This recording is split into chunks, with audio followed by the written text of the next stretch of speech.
નાના નાના બાળકીઓ અને ખેડૂતના દીકરીના વિડીયો વાયરલ થયા. ખેડૂતના આપણું માથું શરમથી નમી જાય, આપણને પણ આંખમાંથી આંસુ આવી જાય. એ પ્રકારની પરિસ્થિતિ ગુજરાતમાં ખેડૂતોને નુકસાન થયા પછી છે.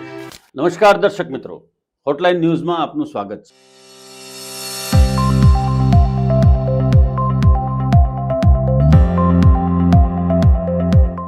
ગુજરાતની અંદર છેલ્લા એક સપ્તાહથી સતત વરસાદ પડી રહ્યો છે. આ કમોસમી વરસાદને કારણે આજે ગુજરાતના ખેડૂતો કે જેમણે 10,000 હેક્ટરની અંદર વાવેતર કર્યું હતું અલગ અલગ પાકોનું, એમાં મગફળી આવી જાય, કપાસ આવી જાય, જુવાર આવી જાય, બાજરો આવી જાય, આ બધા જ પાકો, એ બધા જ પાક ઓલમોસ્ટ બળી ગયા છે. વરસાદને કારણે ખેડૂતોના પાથરા કે જે મગફળીના પાથરા હોય એ તણાઈ ગયા છે પાણીની અંદર. ખેતીની જમીનો ધોવાઈ ગઈ છે અને સરકાર, રાજ્યની ભારતીય જનતા પાર્ટીની સરકાર અત્યારે કમિટી રમી રહી છે. જે ખેડૂતો બરબાદ થઈ ગયા છે, રોડ પર આવી ગયા છે, જેને રડવા માટે આંખમાં આંસુ સુકાઈ ગયા છે, એવા ખેડૂતો કે જેને કોઈ સહાય નથી, ઉપર આભ અને નીચે ધરતી એવી પરિસ્થિતિ થઈ ગઈ છે. આખા વર્ષની મહેનત હતી, છેલ્લા 6 મહિનાથી લોહી પાણી એક કરી અને ખેતરમાં પાક ઊભા કર્યા હતા, એ બધું જ ધોવાઈ ગયું છે. ત્યારે આપણી ભારતીય જનતા પાર્ટીની સરકાર કમિટી રમે છે. અને શરમ સાથે કહેવું પડે આપણે કે ગુજરાતના કૃષિ મંત્રી ગમબૂટ પહેરી અને ખેતરોની અંદર જાય છે અને એની ઉપર 3 જણા માથા ઉપર છત્રી રાખીને ઊભા રહે છે, કેમ કે મંત્રીશ્રીનું માથું ન પલળી જાય. આ એ જ કૃષિ મંત્રી છે જે શિક્ષણ મંત્રી હતા જીતુભાઈ વાઘાણી. ત્યારે એણે ગુજરાતના શિક્ષણની ઘોર ખોદી નાખી હતી અને આખા ગુજરાતનું શિક્ષણ રસાતાળ ગયું હતું. એમ કહી શકાય કે જે પરિવારોનો શિક્ષણનો ખર્ચો 10,000 કે 15,000 રૂપિયા હતો એ લાખ રૂપિયા થઈ ગયા વર્ષના, અને 2-2 લાખ રૂપિયા થઈ ગયા. હવે આ બુંધિયાળ કહી શકાય એવી ભારતીય જનતા પાર્ટીના નવા મંત્રીમંડળની અંદર આ જે બધી જૂ ઘૂસી ગઈ છે, એના કારણે આ એક કુદરતી આફત આવી છે. ગુજરાતની અંદર લીલો દુષ્કાળ પડ્યો છે, ખેડૂતો પાયમાલ થઈ ગયા છે. ત્યારે ખેતરની અંદર જવા માટે તમે ગમબૂટ પહેરો છો, એ અને અર્જુન મોઢવાડિયા બંને ગયા છે સાથે, અને એના વિડીયો પણ વાયરલ થઈ રહ્યા છે. એના ઉપર 3 જણા માથા ઉપર છત્રી રાખીને ચાલે. પાયમાલ થયેલા, બરબાદ થયેલા ખેડૂતોને આર્થિક પેકેજ જાહેર કરવાની જગ્યાએ આ ગુજરાત ભાજપની સરકાર કમિટી રમી રહી છે. ખેડૂતોના પ્રશ્નને કોણ સાંભળશે, ક્યારે સાંભળશે? આ તંત્રના બેરા કાને કોણ સાંભળશે? છેલ્લા 30 વર્ષથી ભારતીય જનતા પાર્ટીની સરકાર છે ગુજરાતની અંદર, અને 60 વખત મંત્રીમંડળનું વિસ્તરણ થયું છે. નવી બોટલમાં જૂનો દારૂ એ જ ભરાયા કરે છે અને એનું જ વિતરણ થયા કરે છે, અને પ્રજાને રંગીન ચશ્મા પહેરાવવામાં આવી રહ્યા છે. ગુજરાત ઉપર આવેલી આ આફતને કારણે આજે ખેડૂતો જ્યારે પાયમાલ થઈ ગયા છે અને કોઈ સરકારી સત્તાવાર રીતે કોઈ જાહેરાત નથી કરવામાં આવતી, અને ખેડૂતોની આ પરિસ્થિતિ અંગે ચર્ચા કરવા માટે આજે આપણી સાથે હોટલાઇન ન્યૂઝમાં અમારા સ્ટુડિયો પર ખાસ પધાર્યા છે સમગ્ર ગુજરાતના ખેડૂત આગેવાન એવા દર્શનભાઈ નાયક. દર્શનભાઈ, આપનું સ્વાગત છે હોટલાઇન ન્યૂઝમાં. દર્શનભાઈ, છેલ્લા 6 દિવસ 7 દિવસની અંદર વરસાદને કારણે ઊભી થયેલી પરિસ્થિતિ અને સરકારની કામગીરી શું કહેશો? કિરીટભાઈ, સર્વપ્રથમ ખેડૂતોની વેદના વાચા આપવા માટે હોટલાઇન સતત જે પ્રયત્ન કરી રહ્યા છે એ બદલ સમગ્ર ગુજરાતના ખેડૂત વતી તમારો હું આભાર માનું છું. મૂળ પાયામાં જગતનો તાત આજે વર્ષોથી ખેતી કરીને પોતાના પરિવારની સાથે સાથે સમગ્ર દેશના માનવીનું ભરણ પોષણ કરવાનું, જીવન, અનાજનો અન્ન દાણો આપવાનું કામ આ ખેડૂત કરી રહ્યો છે. સ્વાભાવિક છે કે ખેતી શિયાળો હોય, ઉનાળો હોય, ચોમાસું હોય, એ તકલીફો આવે ને તકલીફોમાંથી રસ્તો કાઢીને એ ખેતી કરવું એનો જન્મસિદ્ધ અધિકારના રૂપમાં એના લોહીના સંસ્કારમાં વણાયેલું છે. પરંતુ સ્વાભાવિક છે કે સરકારે માયબાપ તરીકે જ્યારે માણસ ખેતી કરતો હોય તો સારું બિયારણ આપવું, એની સાથે પાણી આપવું, એની સાથે વીજળી આપવી અને ઉત્પાદન થાય એને સારો પોષણક્ષમ ભાવ આપવો. પરંતુ ગુજરાતમાં જે પ્રકારની પરિસ્થિતિ છે કે ગુજરાતના ખેડૂતોએ હંમેશા પાણી માટે પણ બૂમ પાડવી પડે, વીજળી માટે પણ બૂમ પાડવી પડે અને પોષણક્ષમ ભાવ માટે પણ બૂમ પાડવી પડે. પરંતુ છેલ્લા 3-4 વર્ષમાં જે રીતે ગ્લોબલ વોર્મિંગ અને ગુજરાત સરકારની જે પર્યાવરણની જે નીતિ છે, આના કારણે મોટા પાયે હવામાનમાં મોટા પ્રમાણમાં પ્રદૂષણ થવાને કારણે જે કમોસમી માવઠાઓ થાય છે એનો માર આ ખેડૂતોએ સહન કરવો પડે. એ પરિસ્થિતિ તમે છેલ્લા ઘણા વર્ષથી જોવો છો. અને એના કારણે ગયા 5 મહિના પહેલા ગયા ઉનાળામાં પણ કરોડો રૂપિયાનું લગભગ 2000 કરોડથી વધીના ધાન્ય પાકો, એ ડાંગર હોય, મગફળી હોય, જુવાર હોય, સોયાબીન હોય, કપાસ હોય, એમાં મોટા પ્રમાણમાં ધાન્ય પાકોમાં નુકસાન થયું હતું. સરકારે ત્યારે પણ જાહેરાત કરી હતી કે એમને સર્વે કરાવીને ખેડૂતોને સારા એનું જે વળતર મળવું જોઈએ એ વળતર આપવાના પ્રયત્ન કરી અને જાહેરાતો કરી, પરંતુ આજે પણ એ ખેડૂતોને વળતર મળ્યું નથી. એટલે સરકાર ફક્ત જાહેરાતો કરે છે અને એના આંકડાઓ તમે કલ્પના નહીં કરી શકો એટલા મોટા પ્રમાણમાં આંકડા હોય, પરંતુ આ સરકાર નિષ્ઠુર થઈ ગઈ છે. એને ફક્ત અને ફક્ત એની ખુરશી કેવી રીતે સાચવવી, એના ધારાસભ્યોને કેવી રીતે સાચવવા અને પોતાના સંસદ સભ્યોને કેવી રીતે સાચવવા, એ પ્રકારની પરિસ્થિતિ તમે ગુજરાતમાં જોવા મળે છે. આપણે દક્ષિણ ગુજરાતની વાત કરીએ તો દક્ષિણ ગુજરાતમાં તમે મેં જે રીતે વાત કરી તો લગભગ 78,000 હેક્ટર જેટલું ડાંગર એ ઉભેલું હતું અને સુરત જિલ્લામાં 48,000 હેક્ટર જેટલા ડાંગરનો પાક ઊભો હતો. લગભગ 20,000 જેટલું શાકભાજીનો પાક, 4,000 જેટલું સોયાબીન હોય કે તમે જો તો ઘાસચારો પણ મોટા પ્રમાણમાં પશુપાલનની સાથે સંકળાયેલો હતો, એ પણ એ ઉભેલો હતો. આ સમગ્રમાં લગભગ 50% જેટલા મોટા પ્રમાણમાં સમગ્ર બાબતમાં એનું નુકસાન થયું. મૂળ પાયામાં એ છે કે કુદરતની આફતની સામે કોઈ પણ માનવી લાચાર હોય છે, પરંતુ આ તો ખેડૂતના જગતના તાતને માટે તકલીફ એ છે કે તકલીફમાં એ છે કે કુદરતની તકલીફ પણ છે, સાથે સાથે સરકાર પણ એની સાથે તકલીફમાં સાથ આપતી નથી. એટલે ખેડૂત બધી બાજુથી લાચાર છે, સરકાર નિષ્ઠુર થઈને બેઠી છે. જે પ્રમાણે ગુજરાતમાં જે રીતે વિડીયો વાયરલ થયા, નાના નાના બાળકીઓને ખેડૂતના દીકરીના વિડીયો વાયરલ થયા, ખેડૂતના આપણું માથું શરમથી નમી જાય, આપણને પણ આંખમાંથી આંસુ આવી જાય, એ પ્રકારની પરિસ્થિતિ ગુજરાતમાં ખેડૂતોને નુકસાન થયા પછી છે. ગુજરાતનો ખેડૂત દેવામાં ડૂબેલો છે. એક બાજુ સરકારના મુખ્યમંત્રી શ્રી અને સરકારના પ્રધાનમંત્રી એવી જાહેરાત કરે છે કે 2022માં ખેડૂતોની આવક બમણી થઈ ગઈ. હમણાં ગુજરાત સમાચારમાં એક આંકડો આવ્યો હતો કે લગભગ ગુજરાતના ખેડૂતોનું દેવું લગભગ વ્યક્તિ દીઠ 54,000 થી વધુનું દેવું આ ગુજરાતના ખેડૂતોના માથે નોંધાયેલું છે. એટલે સરકારને આજીજી કરવા કરતા સરકારની એક ફરજ છે કે એ તમે સર્વે કરાવો. સર્વેમાં પણ કિરીટભાઈ એ પ્રકારની પરિસ્થિતિ છે કે સર્વે કરવાનું કહેવામાં આવે છે, પણ કોઈ પ્રકારની સિસ્ટમ નથી. તમે ગુજરાતના દરેક જિલ્લામાં તપાસ કરો તો ખેતીવાડી અધિકારીઓની સાથે વિસ્તૃત અધિકારીની કેટલી જગ્યાઓ ખાલી છે, જેની પાસે ગામ સેવક જેનો સર્વે કરવામાં આવે છે. એ સર્વે કરવા માટે તલાટી હોય કે તમે ગામ સેવક હોય, એ લોકોની 25 થી 30% જેટલી જગ્યાઓ ખાલી છે.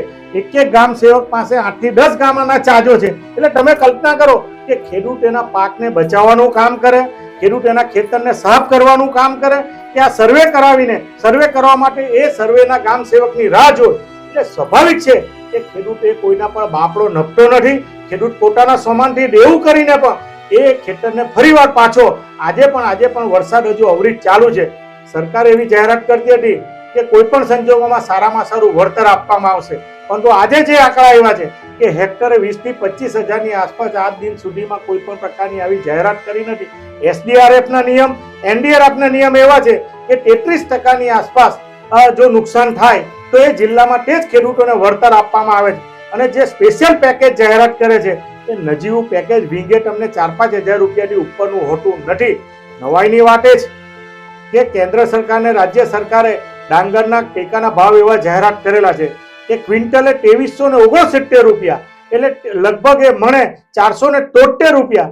નવાઈની વાત એ છે કે ગયા વર્ષે એ 400 રૂપિયા એ ભાવ પડ્યા હતા. એટલે ટેકાના ભાવ કરતા પણ ગુજરાતમાં ડાંગરના પકવતા ખેડૂતોને ગયા વર્ષે પણ ભાવ ઓછા મળ્યા હતા.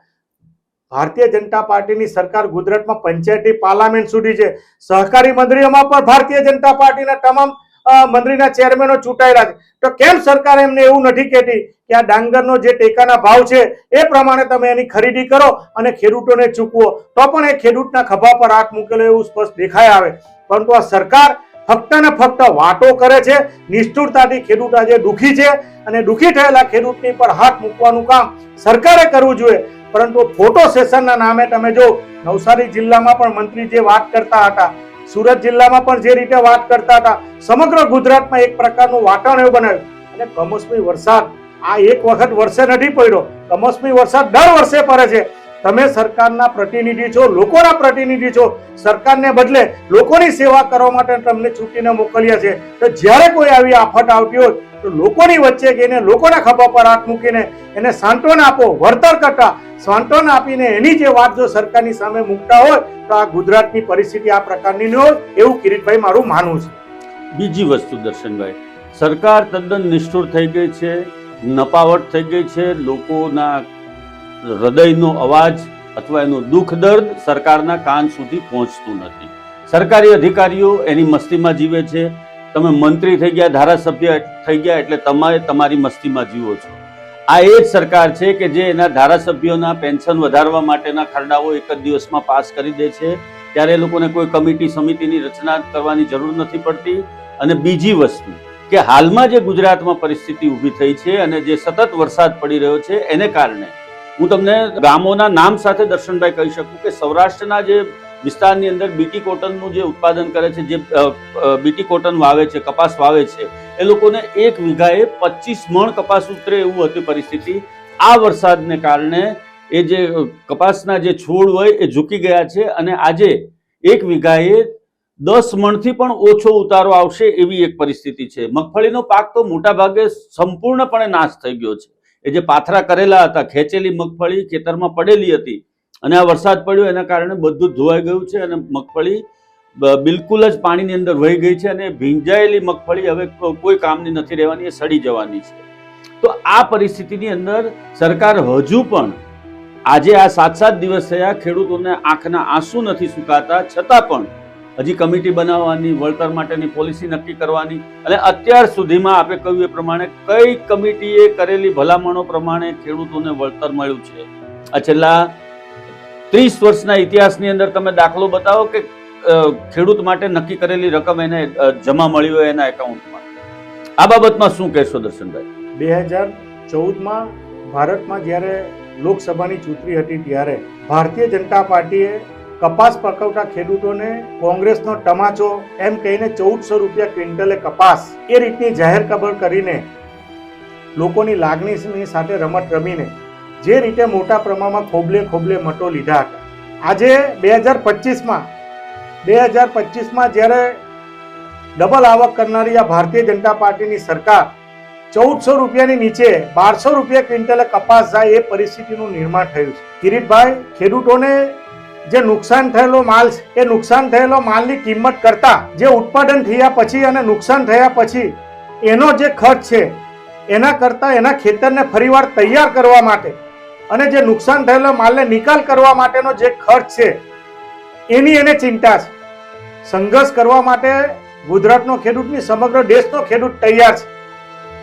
પોતાની શક્તિથી દેવા કરીને પણ ફરીવાર ખેતી કરીને પોતાના પરિવારનું આ ભારત દેશના લોકોને જીવાડવા માટે એ સંઘર્ષ કરવા તૈયાર છે.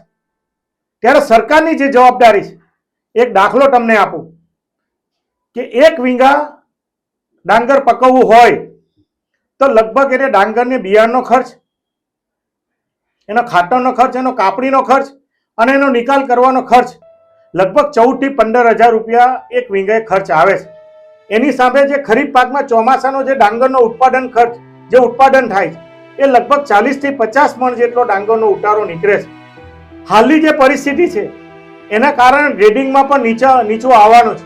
એટલે 350 થી 400 ની આસપાસ 1 મણે ડાંગરનો ઉત્પાદન મળવાનું છે.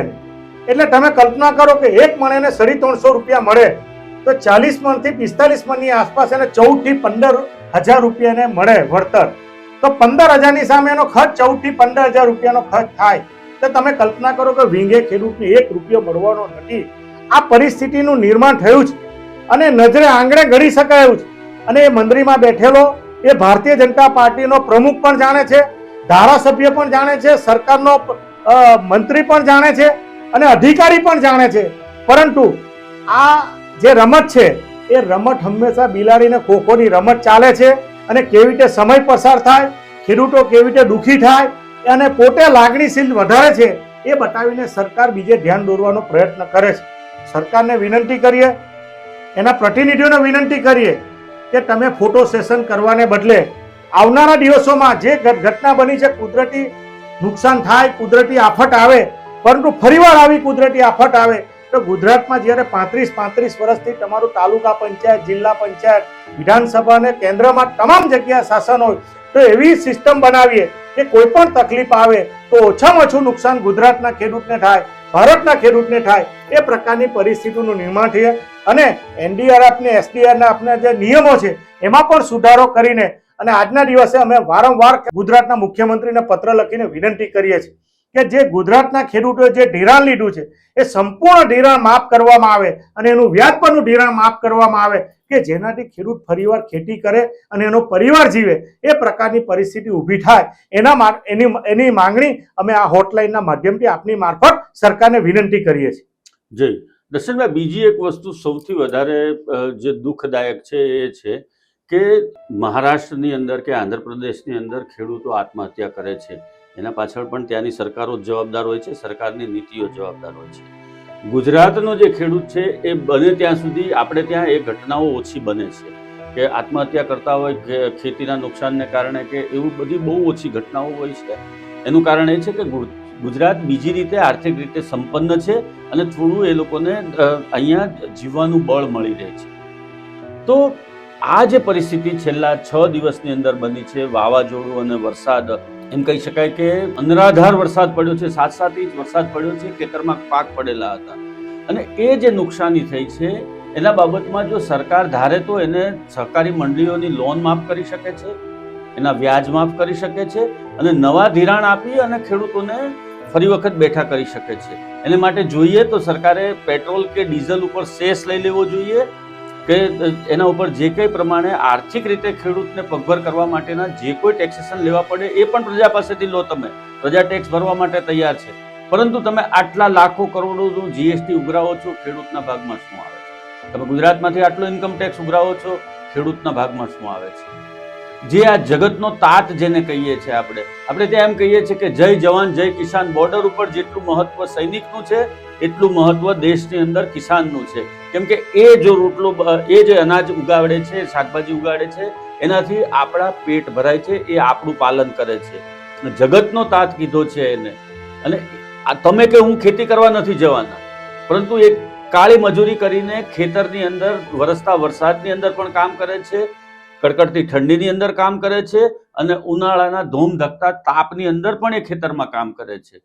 તો આ ખેડૂતોને બેઠા કરવા માટે સરકારના બેરા કાન ઉપર આપણે વારંવાર આ હથોડા પછાડવાના છે કે પછી સરકાર એક કોઈ એવી પોલિસી નક્કી કરી શકે કે ભાઈ આટલા પ્રમાણનું નુકસાન હોય તો આટલા પ્રમાણે વળતર તમને 2 કે 4 દિવસની અંદર મળી જશે.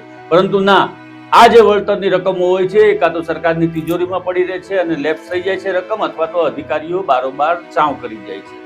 આ જે ભ્રષ્ટ નીતિ છે અને ભ્રષ્ટાચાર જે ફેલાયો છે એના બાબતમાં શું કહેશો તમે? કેન્દ્ર સરકાર ને રાજ્ય સરકાર ડિઝાસ્ટર મેનેજમેન્ટ નામનું ફંડ ઊભું કર્યું છે અને જ્યારે આવી કોઈ કુદરતી આફત હોય કે આકસ્મિક કોઈ પરિસ્થિતિ ઊભી થતી હોય ત્યારે કરોડો રૂપિયાનું ફંડ આના મારફત વાપરવામાં આવતું હોય છે. તમે જે સહકારી સંસ્થાની વાત કરી કે સહકારી સંસ્થામાં વિવિધ પ્રકારના ફંડોની જોગવાઈ કરવામાં આવેલી છે, પરંતુ છેલ્લા 10 વર્ષમાં આ મેન્ડેટવાળા પ્રમુખો આવ્યા પછી તમે સહકારી મંડળી હોય, કોઓપરેટિવ બેન્કો હોય, દૂધ મંડળીઓ હોય, સુમૂલ હોય, સમગ્ર ગુજરાતની તમામ સહકારી બેન્કોમાં અને ડેરીઓમાં સમગ્ર જગ્યાએ ભારતીય જનતા પાર્ટીના મેન્ડેટ દ્વારા પ્રમુખો બેઠેલા છે. ગુજરાતના સહકારી માળખા મારફત 1 લાખ કરોડ રૂપિયાના ફંડોની જોગવાઈ આ સહકારી મંડળીઓમાં તમારી જોગવાઈ પ્રમાણે આવેલી છે અને સ્વાભાવિક છે કે આ ફંડો તમામ આ ખેડૂતોએ દૂધની સાથે સંકળાયેલો ખેડૂત હોય, શાકભાજી પકવતો ખેડૂત હોય કે અન્ય શેરડી પકવતો ખેડૂત હોય, આ તમામ લોકોની જે કંઈ એની મહેનત છે અને એના જે પાકો છે કે દૂધો છે એને આ મંડળીઓમાં લાખીને એની બચતમાંથી જે એને ભાવો આપવામાં આવે છે, એના બચતના જે જોગવાઈના નિયમો છે ફંડો, એમાંથી બચત કરીને આ મંડળીની સદ્ધરતા એના માટે ઊભી કરવામાં આવતી હોય છે. પરંતુ આ 10 વર્ષમાં તમે જો કે ખેડૂતના હિત માટે કે એની સાથે સંકળાયેલા સભાસદોના હિત માટે આ ફંડોનો ઉપયોગ કરવામાં આવતો હતો, પરંતુ આ છેલ્લા 10 વર્ષમાં પાર્ટી ફંડના નામે પાર્ટી ફંડ માટે વાપરવામાં આવે છે. અને જ્યારે ભારતીય જનતા પાર્ટીના મોટા નેતાઓ આવતા હોય છે ત્યારે એના માટે ખર્ચ કરીને માણસો ભેગા કરવા માટે, એના ખર્ચ માટે કે વાહનો માટે એનો ખર્ચ આ સહકારી સંસ્થાઓમાં પાડવામાં આવે છે. આને કારણે આ મંડળીઓ પણ નબળી પડી અને એની સાથે ખેડૂતો પણ ધીરે ધીરે નબળા પડતા ગયા છે. અને ગુજરાતમાં જે તમે વાત કરી કે ગુજરાતમાં થોડી સમૃદ્ધિ છે, એ સમૃદ્ધિ ફક્ત ને ફક્ત આપણા વડીલોએ, ભૂતપૂર્વ જે લોકોએ આ સહકારી સંસ્થાની સ્થાપના કરી હતી, પ્રમાણિકતાથી કોઈ પણ જાતના ખોટો ખર્ચ કર્યા વિના આ મંડળીઓને સદ્ધરતા આપી હતી અને એમાંથી જે નફો મળે એ આ મંડળીઓના ખેડૂતોને કે સભાસદોને આપવામાં આવતો હતો. આ 10 વર્ષમાં જે પ્રમાણે કુદરતી આફતો આવે છે અને આફતોને કારણે વારંવાર ખેડૂત નબળો પડતો જાય છે. આને કારણે ધીરે ધીરે ખેડૂતોના મોંમાં જે કોળિયો આવેલો છે એ ધીરે ધીરે ખેડૂત આનાથી આકુર વ્યાકુર થઈ ગયા છે અને ધીરે ધીરે ખેતી તરફથી આ બીજી બાજુ વળતા થયા છે. અને આને લીધે તમે ગુજરાતમાં ખેડૂતોની સંખ્યા ધીરે ધીરે ઘટતી ચાલી છે. સરકારને અમે વિનંતી કરીએ છીએ કે તમે ફક્ત કાયદા બનાવવાથી, નવા નવા નિયમો દાખલ કરવાથી, ઓનલાઈન રજીસ્ટ્રેશન કરવાથી, પરંતુ સીધી આવી ખેડૂતોને સીધો ફાયદો થાય. તમે જો તો આજે વીજળી મોંઘી થતી ચાલી, ખાતરના ભાવો મોંઘા થતા ચાલ્યા, ખેડૂતે ખેતી કેવી રીતે કરવી એ પરિસ્થિતિનું નિર્માણ થયું છે. સરકારે આવનારા દિવસોમાં સ્પેશિયલ પેકેજ અને આવનારા દિવસોમાં એવી નીતિ બનાવવી જોઈએ કે સીધું સમાન વેતન, કે ગુજરાતના કોઈ પણ જગ્યાએ આવી કુદરતી આફત આવી હોય, એ ડાંગર પકવતો ખેડૂત હોય, શાકભાજી પકવતો ખેડૂત હોય કે બાગાયતી પકવતો ખેડૂત હોય કે સૌરાષ્ટ્રના ખેડૂતો હોય, એ ડુંગળી કે કપાસ પકવતો ખેડૂત હોય, એને નુકસાન થાય તો સીધો ફ્લેટ પ્રકારમાં એને ફાયદો થાય એ પ્રકારનું તમારે નિર્માણ કરવું જોઈએ. પરંતુ આ સરકારને અભિમાન છે, સરકાર નિષ્ઠુર છે, એ માયબાપ તરીકે ફરજ બજાવતી નથી. ફક્ત ને ફક્ત કેવી રીતે પોતાનું સત્તાનું સ્થાન મળી રહે, કેવી રીતે પોતાના વોટ મળે અને પોતાનો અધિકાર કાયમ લોકોની ઉપર આધિપત્ય રહે એ પ્રકારનું નિર્માણ આ ભારતીય જનતા પાર્ટીના લોકો કરી રહ્યા છે. અને એનો સીધો ભોગ બનતો હોય તો ગુજરાતના લોકોની સાથે ખેડૂત આવનારા દિવસોમાં સંઘર્ષના માર્ગે છે. તમને એક દાખલો આપું કે ખેડૂત માટે જે મંત્રીઓ રોડ પર ઉતરાશ, તમે હાલમાં ગુજરાતમાં ખાવડાથી વલસાડ સુધીની પાવર ગ્રીડની લાઈન ચાલી રહી. જમીન સંપાદન ધારો સરકારમાં નક્કી છે, કેન્દ્ર સરકારનો નિયમ છે કે ખેડૂતની કોઈ પણ જમીન કોઈ પણ હેતુ માટે, રોડ માટે, રસ્તા માટે કે બીજી સુવિધા માટે જમીન સંપાદન કરીને એ ખેડૂતોને જમીન સંપાદન તરીકે લાભ આપવો હોય, પરંતુ ગુજરાતમાં હમણાં ટેલિગ્રાફ એકત્ર મફતના ભાવે આ જમીન પચાવી લેવાનું કામ ચાલે છે. કે ત્યાં કેમ મંત્રીઓ બોલતા નથી, ત્યાં કેમ સરકાર ચૂપ છે? એટલે ફક્ત વાતો કરવામાં આવે છે, પરંતુ ખેડૂતોને છેતરવામાં આવે છે, લાગણીમાં રાખીને, પાર્ટીના નામે, વિચારધારાના નામે કે બીજા કોઈ રીતે વાળીને ખેડૂતોને નુકસાન થાય એ પ્રકારની પરિસ્થિતિ ઊભી કરી છે. હોટલાઇનના માધ્યમથી ખેડૂતોને પણ વિનંતી કરીએ કે જાત પાત ન્યાતના વેચાયા વિના આપણા અધિકાર માટે આપણી ફરજ છે ખેડૂતના દીકરા તરીકે ગુજરાત સમુદ્રે એ પ્રકારની પરિસ્થિતિનું નિર્માણ આપણે આવનારા દિવસોમાં કરવાનું છે. જી બિલકુલ. ગુજરાતની જે પરિસ્થિતિ છે એના માટે, ગુજરાતના ખેડૂતોની જે પરિસ્થિતિ છે એના માટે અમે સરકારના બહેરા કાન ઉપર આ અવાજ પછડાવીએ છીએ. આ અવાજ પડઘાય અને ગુજરાતના જે ખેડૂતો છે, જે ગુજરાતના ખેડૂતો જગતના તાજ તરીકે ઓળખાય છે, એ લોકોને આ આર્થિક ડામાડોળ પરિસ્થિતિની અંદર સરકાર ઝડપથી નિર્ણય લઈ અને એ લોકોને સહાય આપે અને એ લોકો પુનઃ બેઠા થાય અને ખેતીના માર્ગે વધુને વધુ કુશળતાથી આગળ વધે અને આર્થિક ચિંતા કર્યા વગર એ લોકો આગળ વધી શકે એવા પેકેજ દરેક ખેડૂતને મળવા જોઈએ એવી અમારી લાગણી છે. અને અમે એટલા માટે જ આ સરકારને સુધી આ તમારો અવાજ પહોંચે એના માટે દર્શનભાઈને અહીંયા સ્ટુડિયોમાં બોલાવ્યા અને એમની સાથે આ વાર્તાલાપ કર્યો છે. દર્શક મિત્રો, આપને અમારો આ વિડીયો કેવો લાગ્યો એ વિશે ચોક્કસ અમને કોમેન્ટ કરી અને જણાવજો. ધન્યવાદ દર્શનભાઈ, આપનો ખૂબ ખૂબ આભાર. ધન્યવાદ. અમારી આ હોટલાઇન ન્યૂઝ ચેનલને લાઇક, શેર અને સબસ્ક્રાઇબ કરજો.